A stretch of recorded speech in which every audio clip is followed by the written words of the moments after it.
Hey, it's me, Destin, from the YouTube channel Smarter Every Day.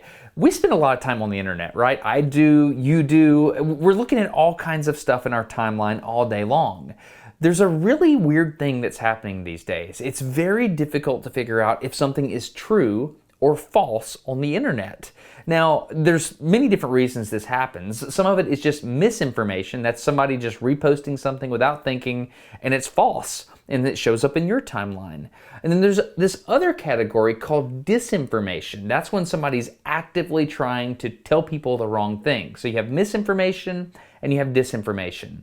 None of that matters though. What matters is your ability to try to figure out if something is true or false in your timeline. So to do that, I'm going to give you 3 questions that were given to me by the Stanford History Education Group, and these questions will help you figure out if something is true or false on the internet. Question number 1 to ask yourself when you see something on the internet: who is behind the information? Is this person an expert, or is this person someone that has something to gain by me believing a certain thing?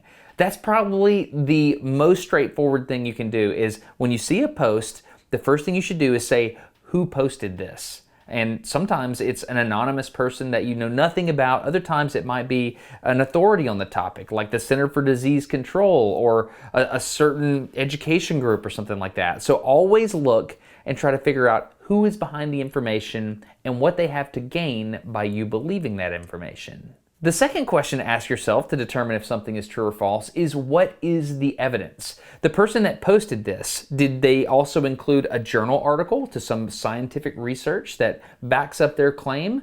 Did they provide photos of or video of the actual thing taking place? And if they did that, did they provide those in context? Meaning, did they snip out a certain point that they wanted you to see, or did they show you the entire thing? So question number 2, what is the evidence behind the claim?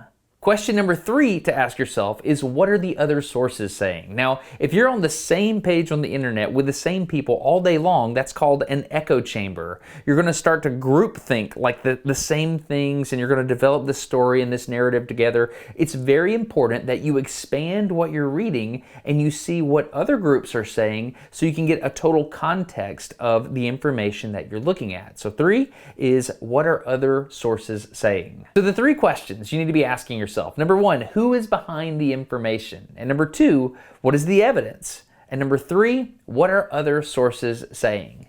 If you understand these 3 questions, it'll help you learn how to engage with things on the internet so that you can understand if what you're reading is true or false. Think before you share things on the internet. Anyway, I hope you enjoy it. I'm Destin. You're getting smarter every day. Have a good one. Bye.